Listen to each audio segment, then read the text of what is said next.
ॐ नमः सिद्धेभ्यः।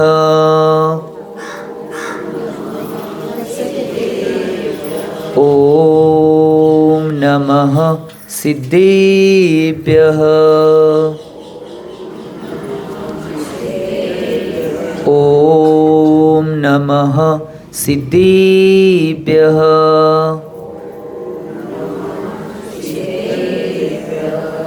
नमः श्रीवर्धमानाय निर्धोत्कलिलात्मने सालोकानां त्रिलोकानां यद्विद्यादर्पणायते यद्विद्यादर्पणायते यद्विद्यादर्पणायते। जय बोलो 24 भगवान की। देवादेव मूल नायक 1008 बालब्रह्मचारी पार्श्वनाथ भगवान की। देवादेव मूल नायक 1008 कुंतुनाथ भगवान की। देवादेव मूल नायक 1008 मल्लीनाथ भगवान की। सिद्धांत शास्त्र की आचार्य भगवान श्री समदभद्र स्वामी की। 20वीं सदी के प्रथमाचार्य चर्चकोती समाधि सम्राट गुरुनाम गुरु आचार्य श्री शांति सागर जी महाराज की। संत शिरोमणि आचार्य गुरु श्री विद्यासागर जी महाराज की। प्रातस्मरणीय शांतमूर्ति वासल रत्नाकर आचार्य गुरुदेव श्री सन्मत सागर जी महाराज की। मम दीक्षा गुरु युवा स्मरण क्रांति रत्न आचार्य गुरु श्री चंद्र सागर जी महाराज की। परम पूज्य आचार्य गुरु श्री समय सागर जी महाराज की। अहिंसामय विश्व धर्म की।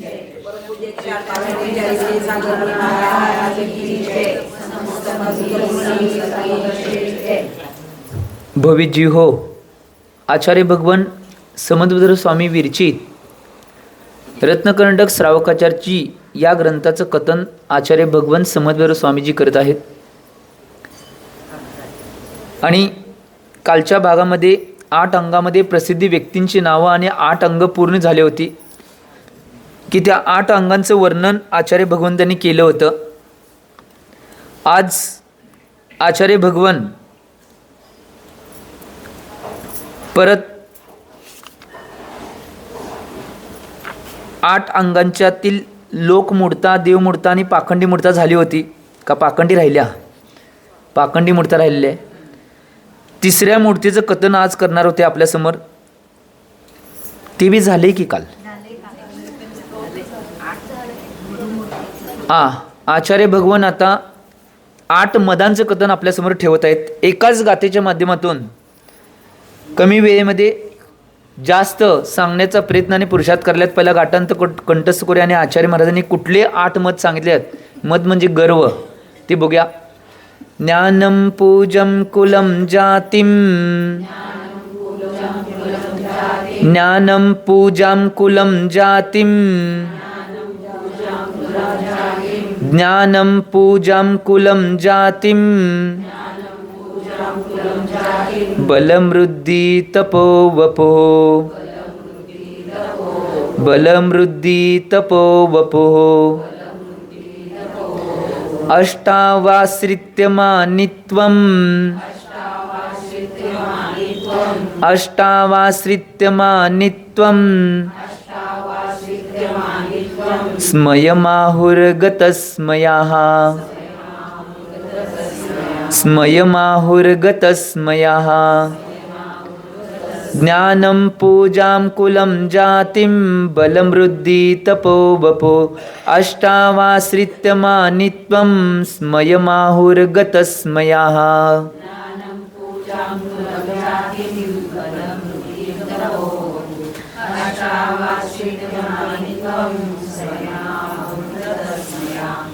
आचार्य भगवान समदभद्र स्वामीजी 25 नंबरच्या गाथेच्या माध्यमातून 8 मदांचं वर्णन आपल्यासमोर ठेवत आहेत की 8 प्रकारचे जे मद आहेत ते कोणते आहेत आणि त्याचं वर्णन काय हे सांगत आहेत।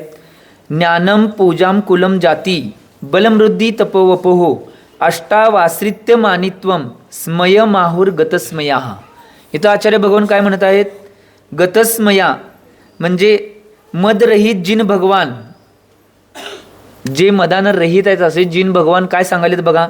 ज्ञानम ज्ञान, पूजाम पूजा, कुलम कुल, जातिम जाती, बलम बल, रुद्धिम रुद्धी, तपः तप, वपू शरीर, या अष्टो आश्रित्रम, आठांचा आश्रय घेऊन मानित्वम, मान करणे, याला स्मयम, मद, आहू म्हणजे सांगितलेलं आहे. सोप्या भाषेत सांगितले, जे मदरहित भगवान आहेत त्या भगवंतांनी काय सांगितले आहेत की ज्ञान, पूजा, कुल, जाती, बल, वृद्धी, तप आणि शरीर या आठांचा आश्रय घेऊन कोणी मान करणार आहेत त्यालाच आचार्य भगवंतांनी मद असं म्हणलेलं आहे. या आठांचा आश्रय घेऊन म्हणजे 8 प्रकारचे मद होतात. ज्ञानाचा मद, पूजेचा मद, कुलाचा मद, जातीचा मद, बलाचा मद, वृद्धीचा मद, तपाचं मद आणि शरीराचं मद. मद म्हणजे अहंकार. आता याचा विश्लेषण रूप बघूया आपण की आचार्य भारतांनी कसं सांगितले ते पाहूया. पहिला बघा, पहिला मद सांगितले ज्ञानाचा. ज्ञानाचा मद म्हणजे ज्ञानाचा अहंकार करायचा नाही. इथं सांगितले ज्ञानमद एक आहे. आज बघा सगळ्या मदामध्ये पहिल्या नंबरला ज्ञानमद ठेवला आहे. का माहिती आहे काय? ज्ञान ज्याच्याजवळ येते त्याला मद, अहंकार आपोआप येतोय, परंतु सगळ्यांच्या जवळ येतोय असं नाही. ही गोष्ट पहिला घ्या. एक गोष्ट लक्षात घ्या, कितीही आमच्याजवळ ज्ञान झालं तरी एक गोष्ट समजून आम्ही ज्ञानाचा कधी अहंकार करायचा नाही. कुठली गोष्ट समजायची? केवळ ज्ञानांचे एवढे तर आम्हाला ज्ञान झालं नाही म्हणून आम्ही समजून घ्यायचं आणि आम्ही ज्ञानाचं मत करायचं नाही. आजपर्यंत काय होतंय, बऱ्याच जणांना काही थोडं ज्ञान झालं तर त्या ज्ञानाचा अहंकार त्यांना येतोय आणि त्या अहंकारामध्ये सगळं असलेलं व्रत, वैकल्य, चारित्र्य आदी सगळ्या गोष्टी ते घालून बसतात. ह्या गोष्टी 3 काळात करता कामा नये. आमच्या गुरु महाराजांनी, आचार्य भगवंत सन्मत्संग महाराजांनी तर कायम एक गोष्ट आम्हाला शिकवली होती आणि खरोखर त्यांचे किती जरी काय केलं तरी त्यांचे ऋण आम्हाला फिटणार नाहीत. त्यांनी कायम सांगत होते की एक गोष्ट लक्षात घ्या, आम्ही भैया असताना आम्हाला सांगायचे, जीवनात कितीही ज्ञानी बना, काहीही करा, एक गोष्ट तुम्ही पालन केला तर तुमच्यापासून ज्ञान जात नाही आणि चारित्र्य कधी निघून जाणार नाही. मग महाराजांना आम्ही म्हणणार, महाराज काय? तर एक, ज्ञान कुठल्याही बाबतीत विकायचं नाही. काय म्हणले? ज्ञान विकायचं नाही आणि ज्ञानाचा गर्व करायचा. ह्या 2 गोष्टी आम्हाला सांगितलं होतं. कायम आम्ही ब्रह्मचर्य अवस्थेमध्ये आजपर्यंत इतिहास आहे, तुम्ही काढून बघणार असलं बघा. आचार्य सन्मत्संग महाराजांच्या एकमेव संघातली एक सुद्धा ब्रह्मचर्य आजपर्यंत जिथे विधानला गेल्यात, कुठं काय गेल्यात, त्यांनी पाकिट कधी स्वीकारलं नाही. इतिहास काढून बघा. तुमच्या गावात सुद्धा आम्ही आलोय बऱ्याचदा ब्रह्मचर्य अवस्थेमध्ये, कधी पाकिट स्वीकारलं नाही. फक्त त्यांचं भोजन आणि येणं जाणं सोडा, तेवढंच सोडायचं, तुम्ही सोडायचं ते.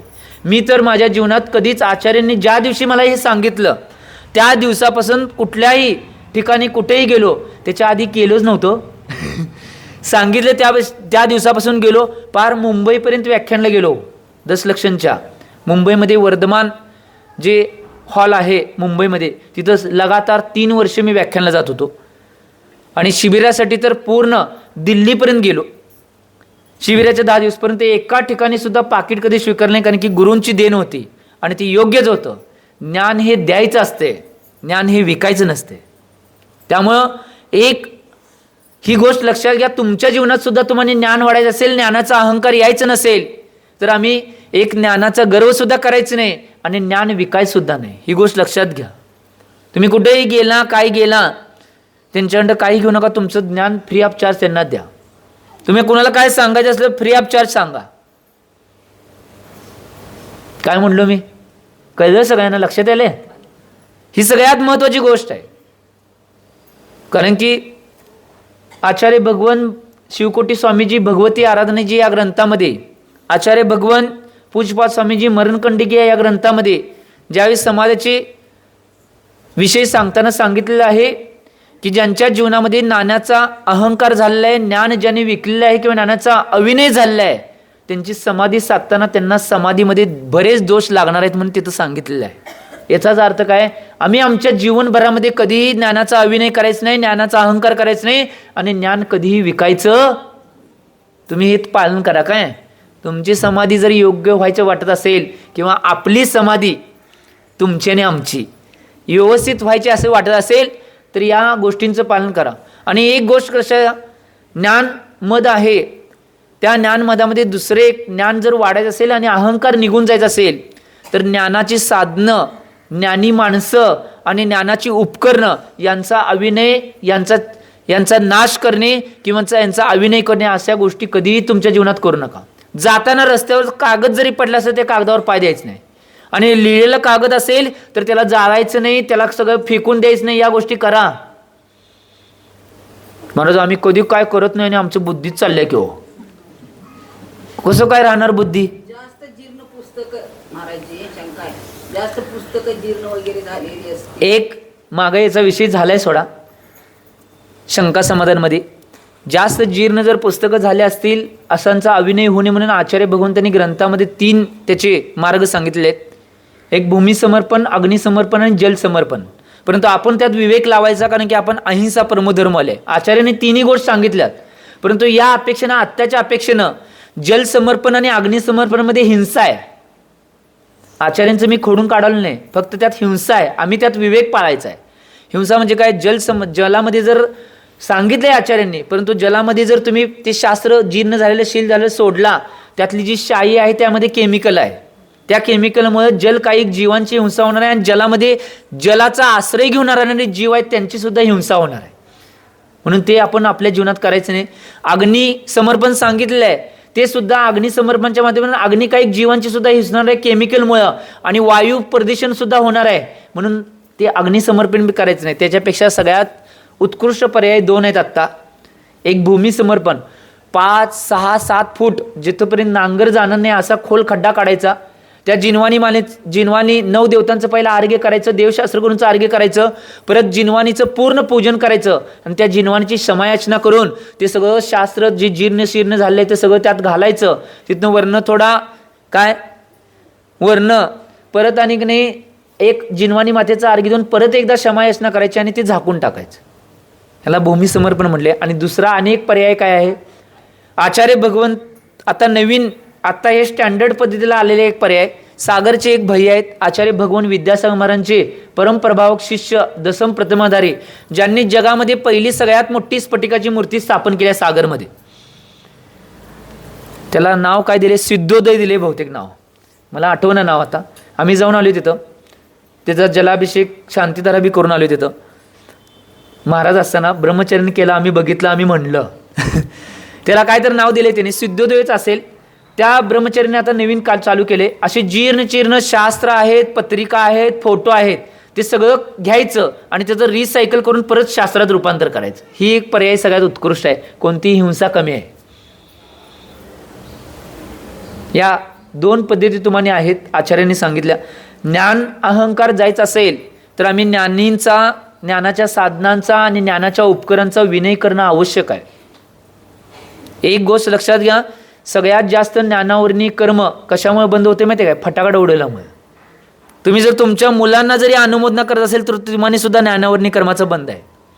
ही गोष्ट लक्षात घ्या, सगळ्यात जास्त बंद.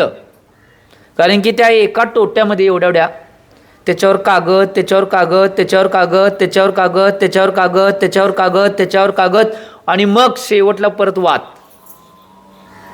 एकावेळी तो तोटा लावल्यानंतर त्या सगळ्या कागदावर सरस्वतीचे अक्षर आहेत. त्या सगळ्या एका तोट्याला उडल्यानंतर एवढ्या सरस्वतीच्या एकावेळी चिंध्या केला.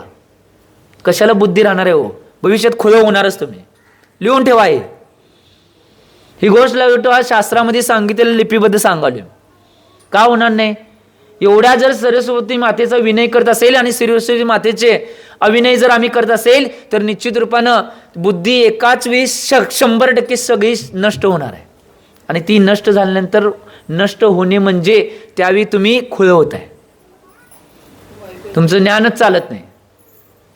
ही गोष्ट लक्षात घ्या. आज बरीच अशी मुलं आहेत, अशी बरीच मुलं, मी सुद्धा माझ्या डोळ्याने बघितलेली बरीच मुलं जी युनिव्हर्सिटीची आणि पूर्ण राज्यात परत देशामध्ये टॉपला येणारी मुलं अचानक एकाच वेळी खुली झाली. याचं मूळ कारण काय असलं? ज्ञानाच्या उपकरणांचा आणि ज्ञानींचा अभिनय केल्यामुळे ह्या सगळ्या घटना घडतात. शास्त्रामध्ये उल्लेख आहे तसा. अशा कोणत्या गोष्टी केल्या तर ह्या गोष्टी होतात. बऱ्याच अशा व्यक्तींना आणि बऱ्याच अशा मुलांना आणि मुलींना मी बघितले, एक एवढे हुशार असायचे परंतु अचानक मध्येच खुले झाले. का झाले?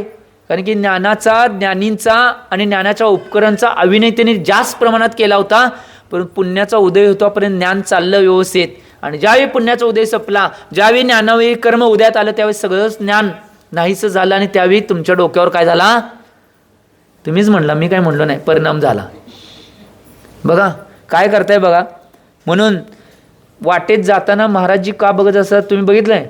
आता तुम्ही बघितलं, चला ज्या दिवशी प्रवेश चालू होता त्या दिवशी सुस्वागतम कुठं कुठं काढलं होतं, त्या सुस्वागतमच्या कडनं मी जात होतो. कधी बघितलं?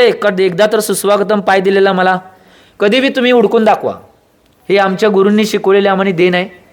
एक गोष्ट लक्षात घ्या, जरी कुठलं अक्षर तुमच्या जरी वर्षाच्या सुरुवातीला हॅप्पी न्यू इयर जे काढलं जाते किंवा नवीन वर्षात स्वागत केले जाते, त्या अक्षरावर जरी तुम्ही पाय धुवून गेला तरी ज्ञानावर कर्माचं बंध आहे.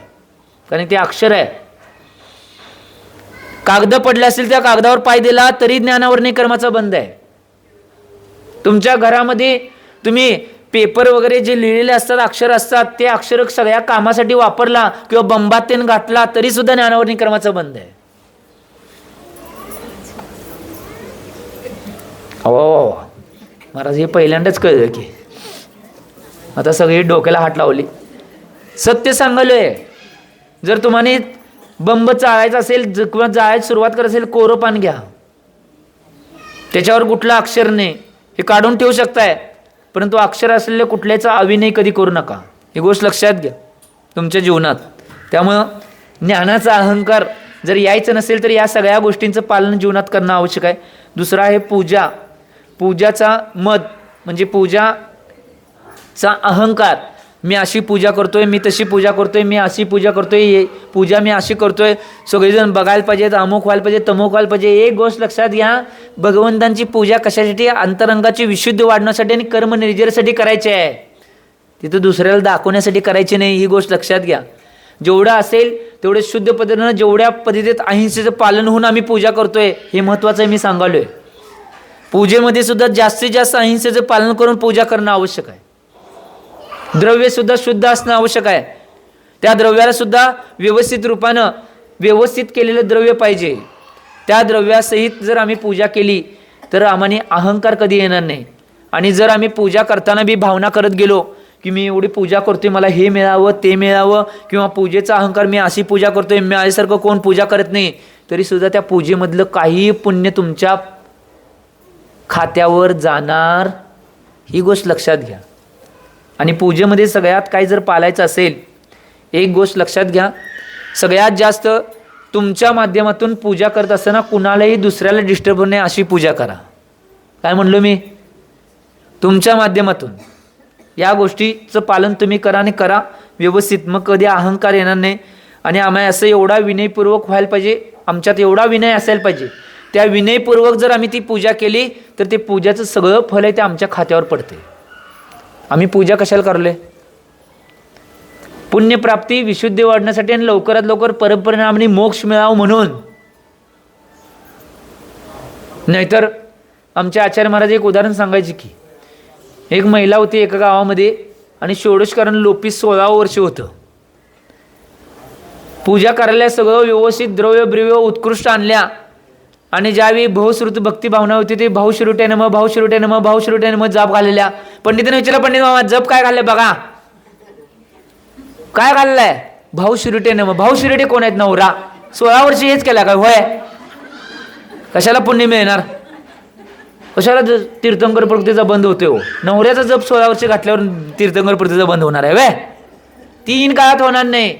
एक गोष्ट लक्षात घ्या, आम्ही पूजेचं मतिदार समजून घेऊन तेवढ्या विशुद्धीपूर्वक आणि आमची भावना त्यामध्ये ठेवून जर पूजा केली तर त्याचं फल प्राप्त होणार आहे. ही गोष्ट लक्षात घ्या. 11 तारखेला आहे म्हणून सांगितलं आधी. आता हा विषय बी आलाय आणि बरोबर जर वर्षी की नाही मुकुट सप्तमीच्या आधीच हे विषय येते. बरोबर 2 दिवस. आज बी बरोबर त्यावेळीच आले. पुढे बी जात नाही आणि मागे बी जात नाही.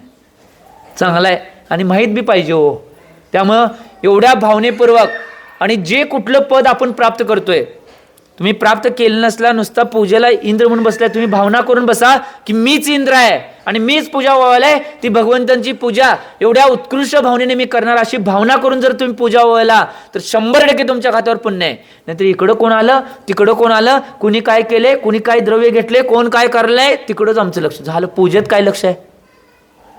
यान माडोत सम्यक तू माडत काय करायला नाही आम्हाने. सम्यक तो करून जर केलं समीचीन पद्धतीने हे सगळं केलं तर होणार आहे. त्याच्या पुढे आहे कुल. कुल आणि जाती. कुल म्हणजे एक नाही वडिलांचा वंश म्हणजे कुल म्हणतात आणि जाती म्हणजे आईचा वंश तो जाती. कुलाचा अहंकार करायला मी अमुक घरातला आहे. काय काय करायचं आहे? त्या घरातला असला तर काय करणार आहे? एक गोष्ट लक्षात घ्या, मी परवा सांगितले, तुम्ही ऐकलं अच्छेला.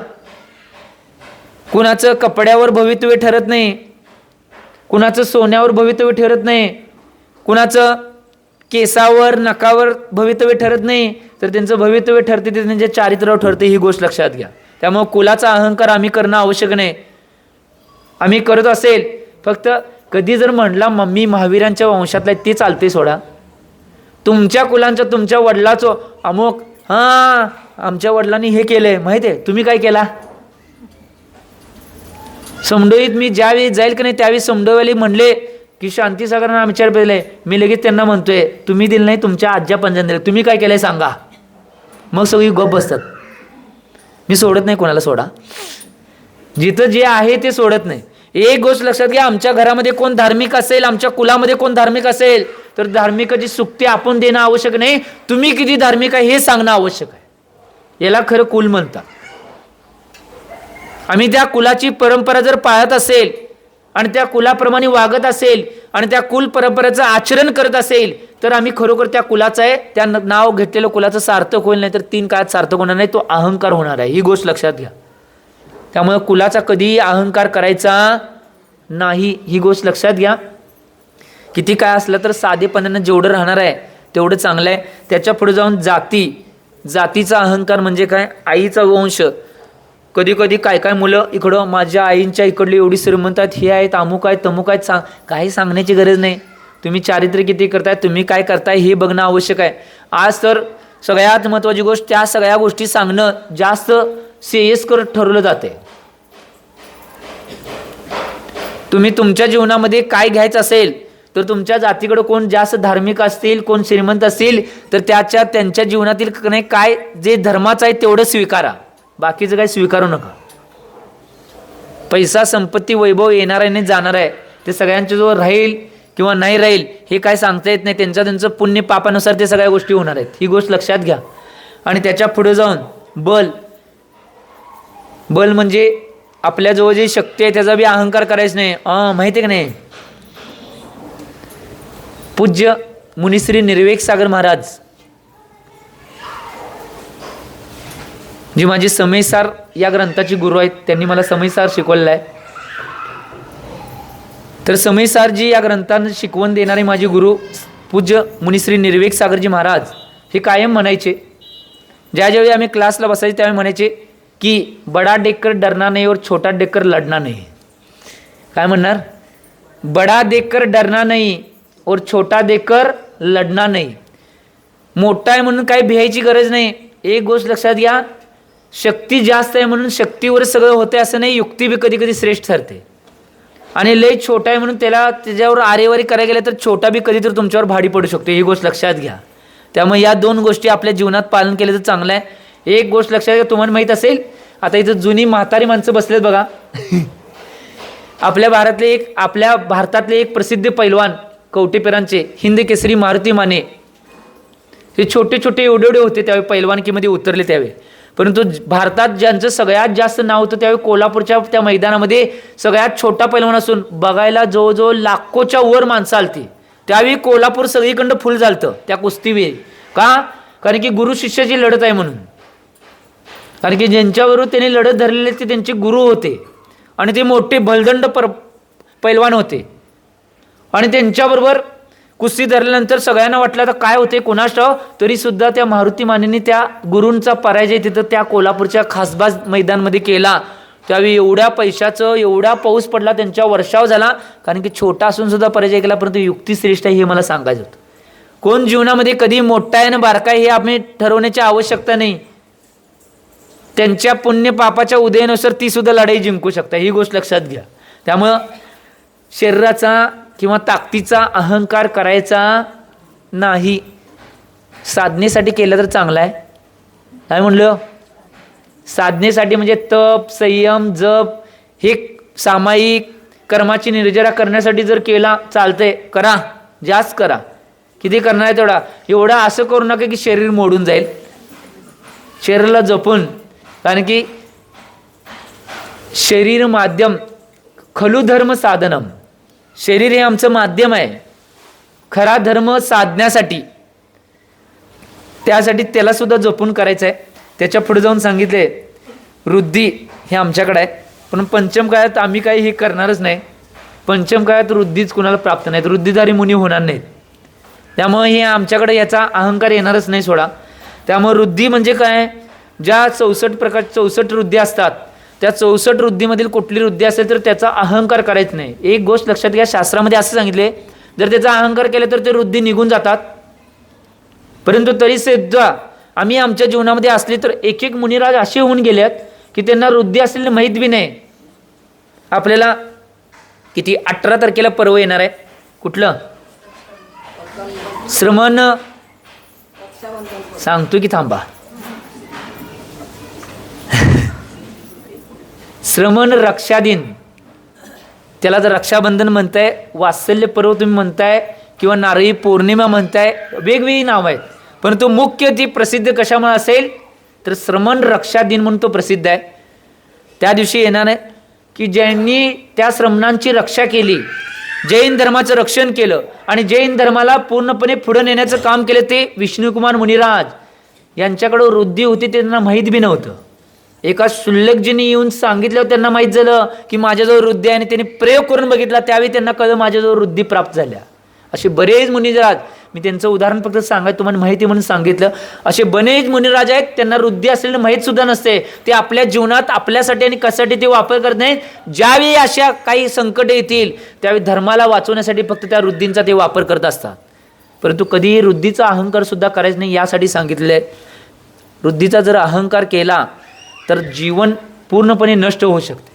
कुणी केलं तर माहिती आहे, उदाहरण शास्त्रामध्ये माहिती आहे कुणाला, हरिवंश पुराणमध्ये या ग्रंथामध्ये उदाहरण आले नाही. ते 5 पांडवांच्या विषयी जी घटना घडली होती, ज्यांनी कुठली द्वारका नगरी एका क्षणामध्ये त्यांच्या तेजस नावाच्या शरीराच्या माध्यमातून जाळून टाकली. बरोबर कळलं बघा. आता जरा निम्म सांगितलं टू पीठ त्या सरकारी आहे हो. द्विपायन मुनी कळलं की त्या वृद्धीत अहंकार आला नव्हता, परंतु क्रोध आला होता. या क्रोधाच्या माध्यमातून त्यांनी सगळं केलं होतं, परंतु अहंकाराचा शेवटचे स्टेप म्हणजे क्रोध आहे. ही गोष्ट लक्षात घ्या पहिला. त्यामुळं अशा कोणत्याही घटना आमच्या जीवनात कधीही झाल्या तर आम्ही स्वीकारायच नाही. आणि धर्म, मंत्र, स्तोत्र, धर्माच्या शक्ती आणि धर्माच्या क्रिया हे तुमच्या जीवनात तुमच्या खाजगी जीवनासाठी कधी वापरायचे नाहीत. ही गोष्ट पहिला लक्षात ठेवा. ज्यावेळी धर्म संकट येईल, धर्माच्या क्रिया असतील, धर्माच्या बाबतीत काय क्रिया करायची असेल तर सगळ्या गोष्टींना वापरा, तुमचं कल्याण होईल. लक्षात आलं. त्यामुळे तुमच्या जीवनामध्ये काय करायचं हे तुम्ही तुमच्या जीवनामध्ये ठरवा. त्याच्यानंतर तप म्हणजे काय, तप म्हणजे माहिती आहे, साधना करणे, ध्यान करणे, तप करणे. याचा सुद्धा अहंकार करायचा नाही, मी असं तप करतोय तसं तप करतोय. करा आणि सोडून द्या. करा आणि मी परवा एक शब्द वापरलेला आठवते बघा, नेकी कर दर्या में डाल. नेकी कर दर्या में डाल हा शब्द काय महत्वाचा आहे. आम्ही जे केले ते कुणाला सांगण्याची आवश्यक नाही, ते विसरून जावा. तसंच तपाच्या बाबतीत आहे. अहंकार करायचं नाही किंवा पॉम्पलेट काढायचं नाही, डिजिटल करायचे नाहीत. कशाच्या तपाच्या बाबतीत या गोष्टी आहेत. एक गोष्ट लक्षात घ्या, याचं उत्तम उदाहरण कोण असतील तर आचार्य भगवान विद्यासागर महाराज होते, प्रथमाचार्य शांतीसागर महाराज होते. या सगळ्या गोष्टी ते पालन करत होते.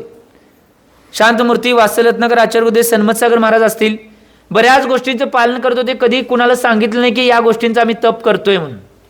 आचार्य महाराजांनी किती 50 वर्षामध्ये 55 वर्षामध्ये किती काय काय त्याग केलं.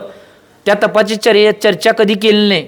त्या साधनेची कुठं कुठं जाऊन साधना केली होती, कुठं कुठं काय काय बसले होते साधनेला, त्याची चर्चा कधी केली नाही. ही गोष्ट लक्षात घ्या. लोकांच्या माध्यमातून चर्चा झाली तर ते सोडा विषय, लोकांनी त्याची प्रसिद्धी केली तर ती गोष्ट सोडा, परंतु आचार्यांनी स्वतःहून त्या गोष्टी कुठल्या केल्या नव्हत्या. आम्ही सुद्धा असं तप करत असेल तर त्या तपाची कोणतीही चर्चा न करता जेवढं आम्हाला करायला येतंय आमच्या शक्तीनुसार जेवढं करतोय तेवढं आम्ही तप करायचं आणि ते सोडून द्यायचं. त्याचं पुण्य फळ आपल्याला आपोआप मिळते. आम्ही करण्याची मागण्याची आवश्यकता नाही. याला तप आणि शरीर.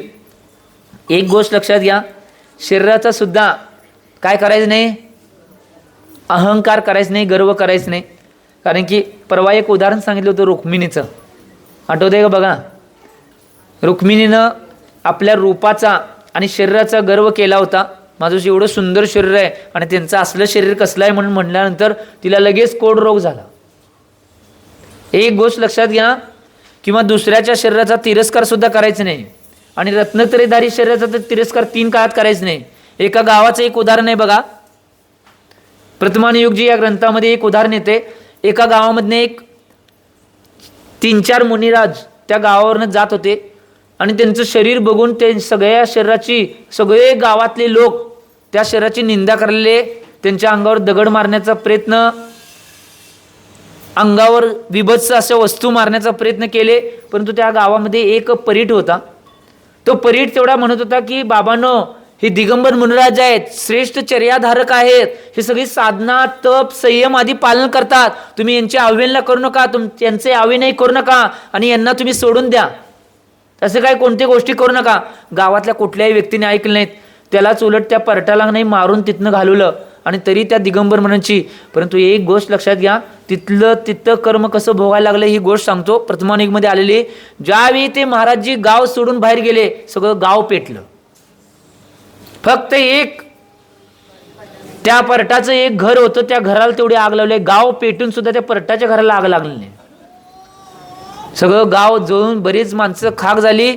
बरीच वेदनेनं आकुलतेनं काही जण मेली आणि काही जण आकुलता कर्म कायच राहिली. त्यामुळे अशा गोष्टी आमच्या जीवनात कधी आम्ही करायचे नाहीत. शरीराचा आमच्या अहंकार करायचा, आमचं शरीर असलं त्यांचं शरीर कसलं आहे. एक गोष्ट लक्षात घ्या, साधना करताना शरीरामध्ये बऱ्याच विकृती निर्माण होतात. तुम्हाला माहीत नसतील, बऱ्याच वेळा बऱ्याच अशा गोष्टी घटना घडतात. परंतु त्या साधनेच्या माध्यमातून त्या सगळ्या क्रिया घडत असतात. त्या साधनेकडे आपण बघणं आवश्यक आहे, त्यांच्या शरीराकडे बघण्याची आवश्यकता नाही. कारण की परवाच गाथा येऊन गेल्या 12 नंबरची. कुठली? स्वभाव तो अशुचे काय रत्नत्रय पवित्रते. स्वभावानं अशुची जी काय असलेली ती रत्नत्रयामुळे पवित्र होणार आहे. ते शरीर कितीही अशुचे असून दे, ज्या शरीरानं रत्नत्रयाला धारण केलंय ते शरीर पवित्रच आहे असं आचार्य भगवंतांनी सांगितले. मी सांगितलं नाही. 12 नंबरचा श्लोक आहे बघा. 12 नंबरच आहे नव्हता,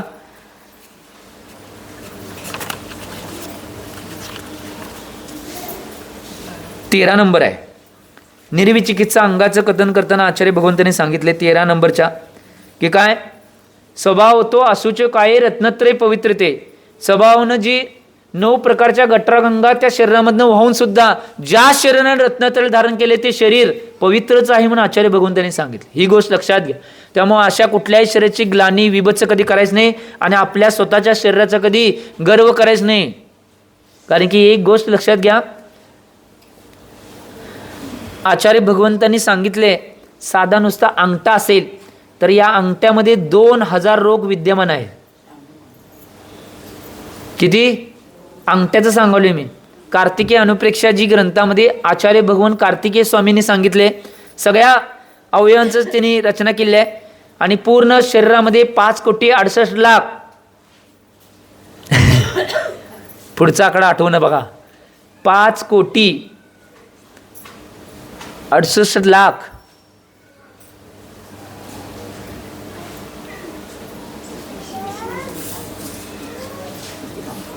आठवलं सांगतो. बरोबर सांगायला पाहिजे. 5,68,00,000 एका शरीरामध्ये. एक गोष्ट लक्षात घ्या, पूर्ण जे शरीर आहे त्या शरीरामध्ये एका शरीरामध्ये एवढे रोग विद्यमान आहेत. ते आचार्य भगवंतांनी सांगितले की त्या 5 कोटीच्या वर आहेत धरा. तर एवढे रोग विद्यमान आहेत. ज्या ज्यावेळी ज्या कर्माचा उदय येणार आहे, काय म्हणलो मी, ज्या ज्यावेळी ज्या कर्माचा उदय येणार आहे त्या त्यावेळी त्या रोगाचा प्रादुर्भाव त्या शरीरामध्ये होणार आहे. त्यामुळे शरीराचा गर्व करण्याची आवश्यकता नाही. फक्त आम्ही जेवढ्या प्रमाणात पुण्याच्या उदयातनं आणि कर्माच्या निर्जराच्या माध्यमातून त्या रोगांना कर्म निर्जरच्या माध्यमातून कसं रोखता येईल ही जर आम्ही साधन हुडकून काढलं तर आम्ही त्या रोगांना रोखू शकतोय. नाहीतर शरीरामध्ये रोग विद्यमान आहेत. एका अंगठ्यामध्ये 2000 सांगितल्यात. नुसता अंगठ्याच्या एवढ्या भागावर 2000 रोग विद्यमान आहेत आत्ता. तर तुमच्या कर्माचं उदयाला तर लगेच उदयात येते बघा ते. होय, खरं सांगालोय. कार्तिकीय अनुप्रेक्षा ग्रंथामध्ये सांगितले. आम्ही याचं चिंतन करणं आवश्यक आहे. त्यामुळे शरीराचा कधी अहंकार करायचा नाही. जेवढं विनयशील राहील, जेवढे विनयाने सगळ्यांच्या बरोबर राहील, आमच्या शरीराचा वापर जेवढा धर्मासाठी आम्ही करून घेईल तेवढं ते चांगलं आहे. त्याचा कधीही अहंकार करू नका. तर त्या शरीराला वापरून घ्या. कसं? व्यवस्थित वंगण बी घाला. नाही बिन वंगण घालता उगाच वापरायचा प्रयत्न कर, त्याला मोडून जाईल. कुरकुर वाजणार, मोडणार, काय तर होईल. त्यामुळे जेवढं त्याचं यूज करता येईल त्याचा यूज करण्याचा प्रयत्न करा. आणि अशा प्रकारे हे 8 प्रकार आहेत. याचा आश्रय घेऊन कधी आम्ही अहंकार करायचं नाही असं आचार्य भगवान म्हणले आहेत. नाहीतर अहंकार केला तर त्यालाच आचार्य भगवंतांनी मद म्हणलेले आहेत. त्यामुळे अशा 8चा आश्रय घेऊन आम्ही कधीही मद करायचा नाही. आता पुढच्या गाथेमध्ये आचार्य भगवान पुढच्या गाथेमध्ये सांगणार आहेत की मद केल्यामुळं काय आमचं नुकसान होतंय किंवा आमच्या जीवनामध्ये आम्हाला काय भोगायला लागते हे पुढच्या गाथेमध्ये सांगणार आहेत. पहिला गाथा कंठस्थ करून आचार्य महाराजांनी काय सांगितले ते पाहूया. स्मैनयो नान्यतेती स्मैनयो नान्यतेती धर्मस्थान गर्विताशय धर्मस्थान गर्विताशय सोतेति धर्ममात्मीयं सोतेति धर्ममात्मीयं न धर्मो धार्मिकेर्विना न धर्मो धार्मिकेर्विना स्मयेन यो नान्यतेति धर्मस्थान गर्विताशय सोतेति धर्ममात्मीयं न धर्मो धार्मिकेर्विना.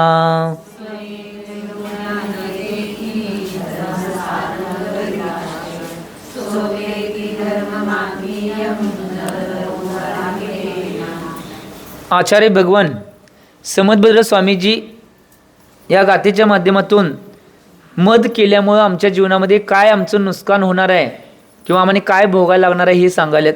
यामध्ये सांगत आहेत, यह जो पुरुष किंवा जो जीव गर्विताशे गर्व करत करत काय म्हणतात स्मयन मदाने अन्यान दुसरे जे आहेत धर्मस्थान म्हणजे रत्नत्रयाने सहित जे पुरुष आहेत अतेती त्यांचा अनादर करतात. स ते आत्मीयम जिनेंद्र भगवानद्वारे प्रणित धर्मम रत्नत्रय धर्माचा अत्यत्य म्हणजे अनादर करतात. धार्मिक व्यक्तींचा जरी अनादर केला पुढे सांगायल्यात ते करतात का यत का धर्म धार्मिके रत्नत्रय जहारी जे पुरुष आहेत त्यांच्या विना होऊ शकत नाही. इथं काय सांगायला साध्या जे पुरुष किंवा जे जीव आहेत ते गर्व 8 प्रकारच्या गर्वानं युक्त होऊन जे धर्मस्थान म्हणजे रत्नत्रयाने सहित पुरुष आहेत त्यांचा काय करतात अनादर करतात. ते साक्षात त्यांचा अनादर करत नाहीत तर रत्नत्रयरूपी धर्माचा किंवा मोक्ष मार्गाचा अनादर करतात असं आचार्य भगवान म्हणले. काय म्हणलो मी कळलं? आम्ही मदाच्या निमित्तातून अहंकार करत करत जर कुठल्या अशा धार्मिक व्यक्तीचा जर आम्ही अनादर केला तर तो त्या धार्मिक व्यक्तीचा अनादर नाही, साक्षात मोक्ष मार्गाचा आणि त्या रत्नत्र रूपी धर्माचा अनादर आहे. ही गोष्ट लक्षात घ्या. न धर्मो धार्मिकेर्विना. धर्म कधी धार्मिक माणसाशिवाय असू शकत, ज्याचं पालन करणारे आहेत ते पालन करणारे असले तर धर्म होऊ शकतोय. त्या धर्माचं कोण पालनच केलं नाही तर धर्म असू शकतोय. त्यामुळे न धर्मो धार्मिकेर्विना. धर्म धार्मिक माणसांशिवाय होऊ शकत नाही. म्हणून तुम्ही जर अशा मदानं आणि अहंकाराने युक्त होऊन जर अशा रत्नत्रय सहित व्यक्तींचा अनादर केला तर तो साक्षात रत्नतरूपी धर्माचा आणि मोक्ष मार्गाचा अनादर आहे, ही गोष्ट लक्षात घ्या म्हणून सांगितलंय. मी सांगितलं नाही, कुणी सांगितलंय? इथं आचार्य भगवान समर्थप्रभू स्वामींनी सांगितलंय. आम्ही आमच्या जीवनामध्ये ही गोष्ट लक्षात घेणं आवश्यक आहे. किती काय झालं तर अशा गोष्टी कधीही करायच्या नाहीत की कधीही जे धार्मिक व्यक्ती आहेत त्यांचा अनादर करायचा नाही. त्यांना जेवढं विनय देता येईल, त्यांचा आदर सत्कार ज्यांच्याप्रमाणे त्यांच्या पदानुसार जेवढा करता येईल तेवढा करण्याचा प्रयत्न करा. त्यांचा अनादर केला म्हणून त्यांना काही दोष लागणार नाही. कुणाला दोष लागणार आहे? जे करणार आहेत त्यांना दोष लागणार आहे. ही गोष्ट लक्षात घ्या. जे करणार असतील त्यांना ते भोगायला लागणार आहे. महत्त्वाची गोष्ट आहे. त्यामुळं अशा पद्धतीत कधी आम्ही मदाच्या अपेक्षेला किंवा अहंकाराने युक्त होऊन कधी रत्नत्रय मार्गामध्ये दृढ असणाऱ्या धार्मिक व्यक्तींचा किंवा रत्नत्रय मार्गामध्ये असलेल्या साधू संगतींचा यांचा कधीही अनादर करायचा नाही. जर त्यांचा अनादर केला तर साक्षात धर्माचा अनादर केलेले पाप तुम्हाला लागणार आहे, आम्हाने सुद्धा तुम्हाने सुद्धा. त्यामुळे अशा गोष्टी करायच्या, केल्याशिवाय राहायच्या त्यामुळे करायचे नाहीत. ही गोष्ट लक्षात घ्या. एक बघा, जीवनामध्ये कोण व्यक्ती कधी काय असेल काय सांगता येत नाही. विवेक सगळ्यात महत्त्वाचा आहे. जीवनामध्ये श्रद्धा आणि चारित्र्य हे तुम्हाला प्राप्त होईल, परंतु विवेक मिळवणं सगळ्यात महत्त्वाची गोष्ट आहे. विवेकसहित श्रद्धा असेल, विवेकसहित चारित्र्य असेल तर रत्नत्रयाची पूर्णता होते. काय म्हणलो मी? विवेकसहित श्रद्धा असायला पाहिजे आणि विवेकसहित आचरण असायला पाहिजे, तर आम्ही आमच्या जीवनात सगळं काही प्राप्त करू शकतो. बघा, आचार्य सन्मत्सागर महाराज एक उदाहरण कायम सांगायचे.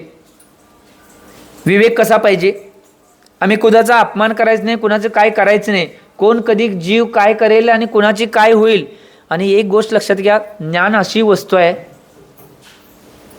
ती तुमच्या अंतरंगातली विशुद्धी वाढेल तसे तुम्हाला ज्ञान प्राप्त होते. अभ्यास केल्यानं ज्ञान होत नाही. काय म्हणलो मी? अभ्यास केल्यानं ज्ञान होत नाही. अंतरंगातली जेवढी विशुद्धी ज्या प्रमाणात जास्त वाढल्या त्यावेळी ज्ञानाची मात्रा आपोआप वाढत जाते. तसं जर म्हणला अभ्यास केल्यावर नुसतं ज्ञान होईल, ती घटित 3 काळात होणार नाही. तुमच्या अंतरंगाची विशुद्धी सुद्धा कारणभूत आहे ज्ञान वाढण्याला. मला एक सांगा, मग जर तसं असतं, शिवभूतीजी महाराज होते, त्यांना नमोकार मंत्र बाकीचं स्वाध्याय काहीच येत नव्हतं, त्यांनी केवळ ज्ञानाची प्राप्ती करून घेतली. का? फक्त अष्टप्रवचन मातृकाच्या माध्यमातून ते प्राप्त करून घेतलं. अष्टप्रवचन मातृका म्हणजे काय? 5 समिती आणि 3 गुप्ती याचं पालन केल्यानंतर केवळ ज्ञानाची प्राप्ती झाली. परंतु केवळ ज्ञानाची प्राप्ती व्हायच्या आधी एवढी विशुद्धी अंतरंगात त्या अष्टप्रवचन मातृकेच्या माध्यमातून वाढली. 11 अंग 14 पर्वाचं पहिला ज्ञान झालं आणि मग केवळ ज्ञानाची प्राप्ती झाली. ही गोष्ट लक्षात घ्या. त्यामुळे ज्ञान होते ते चारित्र्याच्या विशुद्धीवर प्राप्त होते. ही गोष्ट लक्षात घ्या. आम्ही समजतोय ज्ञान होते ते आम्ही केल्यावर होते, केल्यावर होत नाही. केल्यावर जर होत असतं तरी कायम करणारे किती ज्ञानी बनायला पाहिजे. काय काय जण किती वाचतात तरी सुद्धा ज्ञान होत, काय काय जण वाचत नाहीत, कधी कधी तर वेळ मिळेल तेव्हा वाचत असतात, परंतु त्यांना ज्ञान आपोआप प्राप्त होत जाते. का? चारित्र्याची विशुद्धी. ही महत्त्वाची गोष्ट आहे. ज्ञान हे चारित्र्याच्या विशुद्धीवर होते म्हणून सांगायचं आहे. म्हणून एक गोष्ट लक्षात घ्या, आम्ही कधी ज्ञानापाशी ठेवा. कारण की आचार्य भगवान माणिकनंदी स्वामीजी परीक्षामुखजी या ग्रंथामध्ये स्पष्ट रूपात म्हणतात. परीक्षामुखजी ग्रंथामध्ये त्यांनी प्रश्न विचारलाय, ज्ञानम फलम किम, ज्ञानाचं फळ काय प्राप्त होणार आहे आम्हाला सांगा आचार्य भगवान. असा ज्यावेळी प्रश्न केला त्यावेळी आचार्य भगवंतांनी उत्तर दिले, ज्ञानम फलम वैराग्यम, ज्ञानाचं फळ काय असेल तर वैराग्याची प्राप्ती होणे ज्ञानाचं फळ आहे. मग बरेच जण, आज मला एक सांगा, परमपूज्य निर्यापक श्रवण मुनिपुंगव सुधासागर महाराज कायम आपल्या मोठ्या सभेतून वाणी खिरवत असतात आणि वाणी खिरत असताना ते कायम म्हणतात की आजपर्यंत भारतामध्ये त्यांनी श्रमण संस्कृती संस्थान सांगण्याची स्थापना केली. त्यांनी आता संत सुधासागर कन्या महाविद्यालय बी काढले त्यात. म्हणजे त्याच्या माध्यमातून शास्त्री निर्माण होतात, त्याच्या माध्यमातून विदुषी निर्माण होतात. म्हणजे मुली जर शास्त्री झाले तर त्यांना विदुषी पद मिळते आणि मुलं जर शास्त्री झाले तर त्यांना शास्त्री पद मिळते. आजपर्यंत हजारो शास्त्रीय आणि विदुषी निर्माण झाल्यात, परंतु एकानं सुद्धा दीक्षा घेतली नाही. महाराजजी मोठ्या स्टेजवरनं सांगतात, मोठ्या स्टेजवरनं सांगतात, सगळ्या प्रकारचं ज्ञान त्यांच्याजवळ आहे. म्हणून मी सांगितलं ज्ञान वेगळं आहे आणि चारित्र्य वेगळं आहे. ही गोष्ट लक्षात घ्या.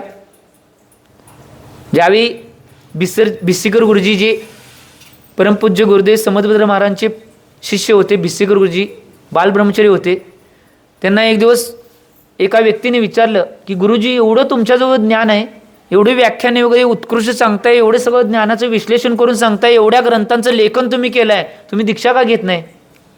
असं विचारल्यानंतर गुरुजी काय म्हटले माहिती आहे, भिस्सीकर गुरुजी, की बाबा ज्ञान वेगळं आहे आणि चारित्र्य वेगळं आहे. ज्ञान मला आहे परंतु चारित्र्य होऊन झाले म्हणून मी दीक्षा घेणार. ही गोष्ट लई महत्वाची आहे. म्हणून आचार्य सन्मतसागर महाराज सुद्धा कायम म्हणायचे, प्रथम आचार्य शांतीसागर महाराज सुद्धा कायम म्हणायचे, संत शिरोमणी आचार्य गुरुवर विद्यासागर महाराज सुद्धा कायम म्हणायचे की पहिला दीक्षा आणि मग ज्ञान. जो पहिला ज्ञान घेणार आहे तो दीक्षा घेऊ शकत नाही. एखादाच व्यक्ती बोटावर मेजण्यासारखी. भारतामध्ये पहिला ज्ञान घेतले असे दोघांनीच आजपर्यंत दीक्षा घेतल्या. संपूर्ण ज्ञान करून एक आचार्य भगवान विद्यासागर महाराजांचे गुरुजी म्हणजे पहिलाचे भोरामलजी शास्त्री म्हणजे आचार्य संप्रती आचार्य श्री ज्ञानसागरजी महाराज प्रकांड विद्वान भारतातले होते ते. आणि म्हणून त्यांनी शिष्याला असं घडवलं, सगळ्या प्रकारचं ज्ञान शिष्याला दिलं होतं. कारण की ते भारतातले कोटीचे गणमान्य विद्वान होते भोरामलजी शास्त्री, आणि त्यांनी दीक्षा घेतल्यानंतर त्यांचं नाव झालं होतं आचार्य ज्ञानसागरजी. आणि म्हणून त्यांनी शिष्याला सगळ्या प्रकारचं ज्ञान देऊन सगळ्या प्रकारनं पूर्णपणे तयार करण्याचा प्रयत्न केला आणि तो प्रयत्न यशस्वी झाला. आणि आज आचार्य महाराजांच्या माध्यमातून ज्ञान दिलेलं पूर्ण विश्वामध्ये सगळीकडे त्या ज्ञानाचा प्रसार अजून बी चालू आहे आणि अजून पुढे चालत राहणार आहे. जरी आचार्य महाराज निघून गेले असतील तरी सुद्धा त्यांनी जी ज्ञानाची शिजोरी दिली, ज्यांच्याजवळ पोहोचलेले आहे ते आहेत ते सगळीकडे आता पोहोचण्याचं काम करले आहेत. कारण की आचार्यांनी सगळ्यांना बऱ्याच जणांना ज्ञानाची शिजोरी दिल्या, एक दोन नाही हो, 400-500 जणांना दीक्षा दिल्या. त्या सगळ्यांना ज्ञानाची शिदोरी देऊनच दीक्षा दिल्या. ती सगळी शिदोरी आता त्यांच्या माध्यमातून त्यांनी कुणाला देतील, त्यांनी कुणाला देतील, त्यांनी कुणाला देतील, ती शिदोरी जातच राहणार आहे. एक त्यांनी दीक्षा घेतली होती आणि दुसरं एक भागेंदू कवी. भागेंदू कवी कोण माहिती आहे तुम्हाला? आमच्या संघातले जे मुनिश्री अभिनंदन सागर महाराज होते, त्यांनी त्यांच्याकडून उपाध्याय पद आणि आचार्यपद घेतलं होतं. आचार्य पारस सागरजी महाराज ते भागेंद्र को ज्यांनी महावीर अष्टक स्तोत्र लिहिले, यदि ये चैतन्य, आठवलं काय? नयन पतगामी भव तुम्ही, ते भागेंद्र कवी त्यांनी लिहिलेलं आहे. ते भागेंद्र कवीने सुद्धा एवढे प्रकांड कोटीचे विद्वान असून सुद्धा आयुर्वेदिक ग्रंथांचा तर एवढा अभ्यास होता त्यांचा भागेंद्र कवींचा. खरोखर मला कधी भेटायला त्यांना मिळालं नाही सोडा. मिळालं असं तर लई काय काय ज्ञान त्यांच्याकडे घेऊन आलो असतो मी. तर आयुर्वेदिक ग्रंथांचं तर त्यांनी कुठल्या बसल्या ठिकाणी सुद्धा प्रत्येक रोगाचं निवारण सांगण्याची औषधं त्यांना कंठस्थ होती. आणि घरातल्या घरात सुद्धा कुठलीही घटना अचानक घडली तर अचानक घटनेवर मात करण्यासाठी औषधी त्यांच्याकडे एवढी औषधाचं ज्ञान होतं आणि ग्रंथांचं ज्ञान तर अपाट होतं. त्यांनी एक दीक्षा घेतलेली, असे भारतामध्ये 2च प्रकांड विद्वान होते त्यांनी दीक्षा घेतली होती. दुसरे कोणीही विद्वान आजपर्यंत दीक्षा घेतले नाहीत. छोटे छोटे असतील, मला माहीत बी नसतील, परंतु गणमान्य कोटीच्या विद्वानामध्ये या 2 कोटीच्या विद्वानांनी दीक्षा घेतल्या. म्हणून मी म्हणलं ज्ञान वेगळं आहे आणि चारित्र्य वेगळं आहे. त्यामुळे ज्ञानाचा अहंकार करायचं नाही. जरी तुम्हाला ज्ञान जरी कुठल्या महाराज मात्यांच्या पेक्षा जात झालं, तुम्ही त्यांच्यावर अहंकार दाखवायची गरज नाही. का सांगालोय? कारण की एक गोष्ट लक्षात घ्या, सगळ्यात मोठं ज्ञान काय असेल तर आत्मज्ञानाची प्राप्ती आणि वैराग्याला प्राप्त करणे सगळ्यात मोठं ज्ञान आहे. ते खरं ज्ञान आहे. पुस्तकी ज्ञान हे पुस्तकी ज्ञान आहे. काय म्हणलो? आचार्य महाराजांच्या बाबतीत एक घटना घडली होती. जबलपूर मडियाजी या ठिकाणी आचार्य भगवंत विद्यासागर महाराजांचा चातुर्मास चालू होता आणि एक कांजी पंथाचा अभ्यास करणारे एक प्रकांड कोटीचे विद्वान ज्यांना बरेच ग्रंथ कंठस्थ होते, ते आले आणि महाराजांच्या जवळ येऊन नमस्ते केले. महाराजांनी आशीर्वाद दिला. कारण काहीतरी त्यांचं वाचन चालू होतं, मग ते वाचन करत होते का काय करत होते मला काय माहीत नाही तो विषय. काहीतरी करत होते आणि त्यावेळी ते म्हणले की महाराजी मला समयसार अर्थासहित कंठस्थ आहे. महाराजांनी महाराजी जास्त बोलत नव्हते, तुम्हाला माहिती, एवढं केले. मग त्याने हू म्हणल्यावर लगेच समयसार गाथासहित म्हणायला चालू केला. पहिली गाथा त्याचा अर्थ, दुसरी गाथा त्याचा अर्थ, तिसरी गाथा. महाराज ऐकत शांत बसल्यात. सगळे गाथा म्हणत करत गेले आणि 25 नंबरच्या गाथेवर जवळ आल्यानंतर आचार्य महाराज म्हणतात, रोको रोको भैया. आचार्य महाराज असं म्हटल्यावर आत्तापर्यंत महाराज बोलले नव्हते, रोको म्हटल्यावर लगेच थांबले त्याने आणि महाराजांच्याकडे हात जोडून बघितले. त्यावेळी आचार्य महाराज म्हणले, भैया देखो, जर हमने गुरुजी से, आचार्य ज्ञान सागर महाराज जी से जब समयसार जी पढ़ा था, 25वीं गाथा तक पढ़ते पढ़ते हम आ गए तो हमारे कपड़े उतर गए. आप पढ़ रहे, पढ़ते रहो, गिरते रहो. ज्ञान घ्यायचंय ते कशासाठी घ्यायचंय? जीवनामध्ये वैराग्य प्राप्त होण्यासाठी ज्ञान घ्यायचंय.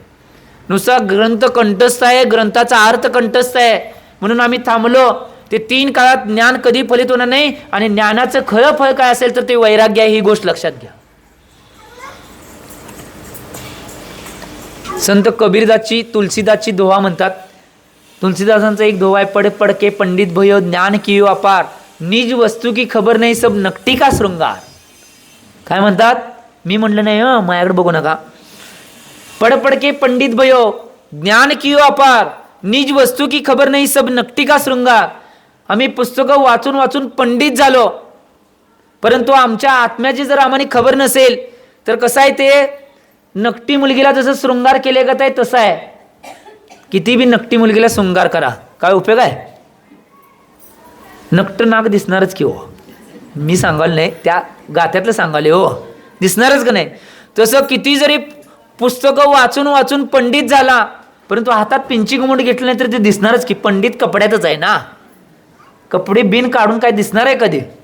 एक गोष्ट लक्षात घ्या, एका दिवसासाठी कोण कपडे काढून भगवंताचे संस्कार केला म्हणून तो महाराज झाला नाही. काय सांगालोय? पंचकल्याण पूजा पुरतं एक दिवस मी कपडे काढून भगवंतांचे संस्कार केले म्हणून 3 काळात कधी महाराज होणार नाहीत. हे कसं आहे माहिती काय? आम्ही तसंच करावले. पडपडके पंडित भय ज्ञान किंवा अपार, निज वस्तू की खबर नाही सब नकटी का शृंगार. आमची अवस्था अशीच चालू आहे. त्यामुळे अशा कोणत्याही गोष्टी आम्ही करता कामा नये. एक ज्ञान त्या ठिकाणी आणि चारित्र्य त्या ठिकाणी. आम्ही जेवढं चारित्र्यामध्ये आम्हाला उतरता येईल तेवढं उतरण्याचा प्रयत्न करणं आवश्यक. म्हणून इथं सांगितलंय, अशा रत्नत्रधारी व्यक्तींच्यावर कधी आम्ही अहंकाराच्या अपेक्षेने त्यांचा कधीही काय करायचं नाही, अनादर करायचं नाही, अपमान करायचं नाही. या गोष्टी इथं आचार्य भगवान ग्रंथामध्ये सांगल्यात, या गाथेमध्ये सांगल्यात. कारण की त्यांचा जर अनादर केला तर आम्ही रत्नत्रय मार्गाचा, धर्माचा अनादर केलाय किंवा रत्नत्रय मार्गाच्या मोक्ष मार्गाचा अनादर केलाय, ही गोष्ट लक्षात घ्या. आम्ही जीवनामध्ये याचं चिंतन करणं आवश्यक आहे. याचं चिंतन केलं नाही तर काही होणार नाही. याचं चिंतन जेवढ्या रूपात करेल, कारण की बघा, तुम्हाला माहीत असेल, आज सुद्धा बरेच विद्वान असे आहेत की ज्ञान तर करून घेतात, सगळं सांगतात सुद्धा, परंतु बाकीच्या गोष्टी काय करत नाहीत. आज मी ज्या गावामध्ये चातुर्मासला असेन, दशलक्षणमध्ये कोणी व्याख्याता मी कधी आणत नाही. माझा दीक्षा झाल्यापासूनचा संकल्प आहे. त्या गावातलेच मुलं मुली, त्या गावातले श्रावक श्राविका यांच्या माध्यमातून व्याख्यान मला भरली जाते. दरवर्षी 9 वर्षाचा इतिहास आहे. 1 वर्षसुद्धा श्रवणबेळगोळमध्ये सुद्धा, श्रवणबेळगोळमधले मुलामुलींना तयार केलं होतं. श्रवणबेळगोळच्या तिथल्या श्रावक श्राविकांना व्याख्यानासाठी तयार केलं होतं आणि तिथं सुद्धा व्याख्यान मला मी तशी भरवली होती. 9 वर्ष झालं माझा इतिहास चालू आहे. का? एक गोष्ट लक्षात घ्या, बरेच व्याख्याते येतात इथं, सगळं आता समजा काय काय व्याख्याते येतात की व्यसन करायचं नाही म्हणून व्याख्यान देतात आणि पुढे जाऊन बाहेर जाऊन काय व्याख्यान देऊन केला तुम्ही, काय मिळवला? एक गोष्ट लक्षात घ्या, नुसतं मोठमोठं व्याख्यान दिलं आम्ही, परंतु जर आचरण नसेल तर त्याचा प्रभाव 3 काळामध्ये कोणीही श्रावकांच्यावर पडणार नाही. जर ते आचरण स्वतः करत असतील आणि जर सांगत असतील तर त्याचा प्रभाव पुढच्या लोकांच्यावर पडतो. ही गोष्ट महत्त्वाची. प्रथमाचार्य शांतीसागर महाराजांच्या जीवनातील चारित्र्यकृती या ग्रंथामध्ये एक उदाहरण येते. पंडित सुमेरचंद्र दिवाकरनी एक आजी आलती आणि आजी नातवाला घेऊन आलती. नातवाला घेऊन आल्यानंतर आजी महाराजांना नमस्कार करून म्हणली, महाराजजी आमच्या नातवाला जरा नाही सांगा, लय गुळ खाते, जरा समजावून सांगा, याला ऐकत नाही, तुम्ही सांगितलं जरा ऐकल, जरा समजावून सांगा.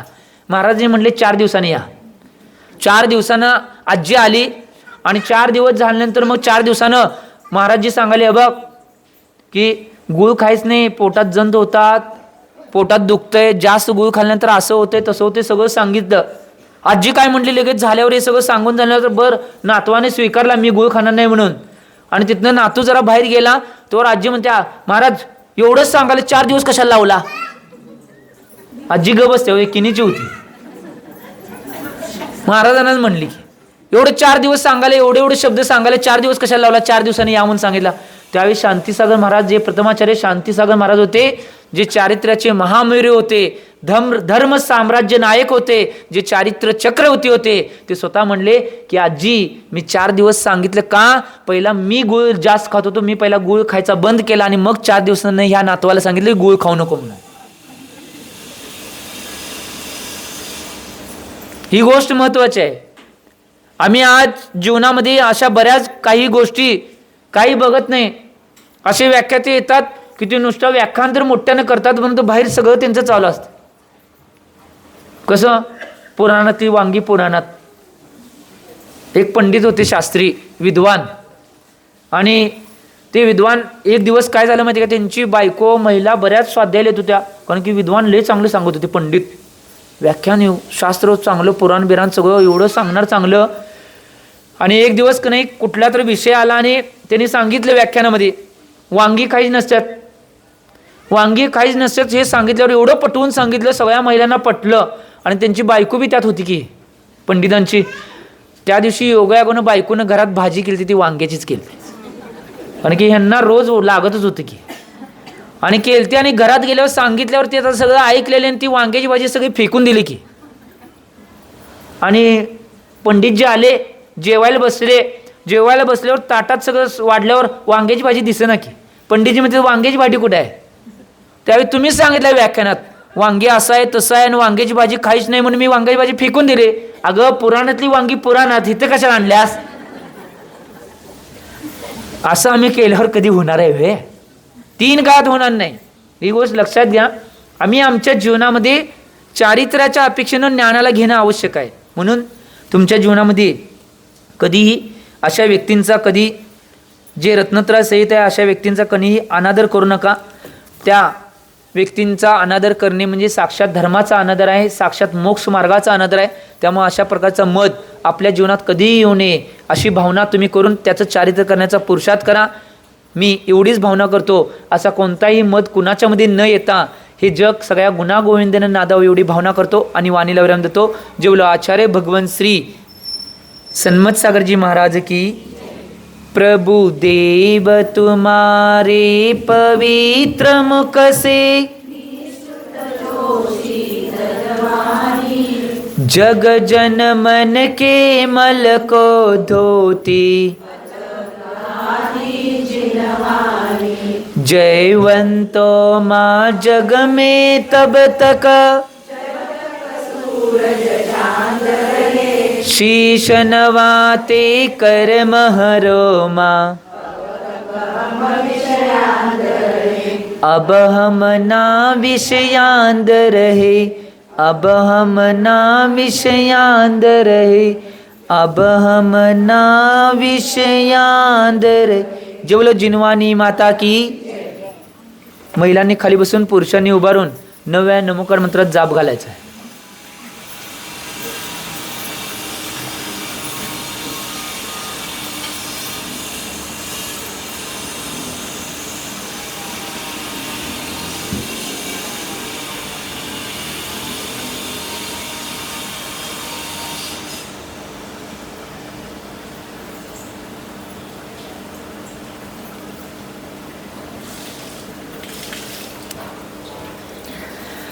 जेवलो जिनवानी माता की. देवादेव मूलनायक 1008 बालब्रह्मचारी पार्श्वनाथ भगवान की. देवादेव मूलनायक 1008 कुंतुनाथ भगवान की. देवादेव मूलनायक बालब्रह्मचारी 1008 मल्लीनाथ भगवान की. सिद्धांत शास्त्र की. आचार्य भगवान श्री समदभद्र स्वामी की.